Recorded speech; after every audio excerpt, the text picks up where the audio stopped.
ನೀವು ವಿವೇಕಿ ಅಂತ ಪ್ರೂವ್ ಮಾಡಲೇಬೇಕಾಗಿಲ್ಲ. ಯಾವುದೋ ಒಂದು ಪಾಯಿಂಟು ಹಿಡ್ಕೊಂಡು ನಾನು ವಿವೇಕಿ ಅಂತ ತೋರ್ಸಕ್ಕೆ ಹೋದರೆ ಅದು ವಿವೇಕ ಅಲ್ಲ, ಅದು ಅವಿವೇಕ. ನಿಮಗೆ ಸತ್ಯ ಅನಿಸಿದೆ, ಯಾರೋ ನಂಬಿದ್ರು, ಇದನ್ನು ಎಲ್ಲರೂ ನಂಬಿದ್ದಾರೆ, ಪ್ರಪಂಚ ಎಲ್ಲ ನಂಬಿದೆ, ನಾನು ನಂಬಿದ್ದೀನಿ ಅನ್ನೋದಲ್ಲ ಸತ್ಯ. ನಿಮಗೆ ಸತ್ಯ ಅನಿಸಿದೆ. ಯಾಕೆ ಅನಿಸಿದೆ? ನಿಮಗೊಂದು ಅನುಭವ ಆಗಿದೆ. ಆ ಅನುಭವ ರಿಫ್ಲೆಕ್ಟ್ ಆಗುತ್ತೆ ನಿಮ್ಮಲ್ಲಿ. ಆ ವಿವೇಕದ ಅನುಭವ, ಜ್ಞಾನದ ಅನುಭವ, ಒಳಗಡೆ ಅನುಭವ ಆಗಿದ್ರೆ ಅನುಭವ ಜ್ಞಾನ ಅದು ರಿಫ್ಲೆಕ್ಟ್ ಆಗುತ್ತೆ ಬಿಡಿ.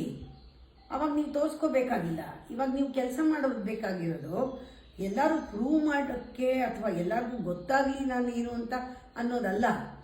ನಾನು ಸತ್ಯನ ಹುಡುಕೊಳ್ತಾ ಅನುಭವಿಸ್ತಾ ಇದ್ದರೆ ಅದು ತನ್ನಷ್ಟಕ್ಕೆ ರಿಫ್ಲೆಕ್ಟ್ ಆಗುತ್ತಲ್ಲ. ಅದರಿಂದ ನನಗೇನು ಅನಾಯಾಸ, ಅದು ಆರಾಮವಾಗಿ ಏನಿದೆಯೋ ಅದು ಕಾಣಿಸ್ತಾ ಇದೆ ಅಷ್ಟೇ. ಈ ಥರ ಯಾರು ತಿಳ್ಕೊಂಡಿರ್ತಾರೋ ಅವರು ಉದ್ಧಾರ ಆಗ್ತಾರೆ, ಪ್ರೂವ್ ಮಾಡೋರಲ್ಲ.